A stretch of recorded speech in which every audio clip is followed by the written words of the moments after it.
itu pun menghabiskan hama tikus semuanya. Burung hantu menghabiskan hama tikus. Yang kedua dia bisa menakut-nakutin burung pipit. Iya betul. Takut dia.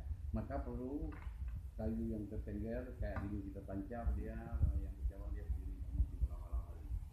Tapi pagi-pagi itu dia udah agak tinggi, jadi burung jauh. Ya. Dan kalau memang itu digalakan, burung ulang jangan diapa, burung ulang juga musuh dengan terkunci tadi oleh burung. Tidak perlu lagi diapakan sosok raja-raja untuk dunia-dunia itu yang bisa mengambil Indonesia. Jadi hampir rata orang kita sekarang kena gula, kena macam-macam penyakit. Jadi sangat berbahaya untuk kesehatan mereka dengan pestisida itu racun semua yang mengendap di lingkungan kita. Kan Pak lagi burung hantunya Pak, di mana kita cari nanti Pak? Di tempat saya, di pabrik saya pun sudah ada 30 ekor yang tinggal di Sementara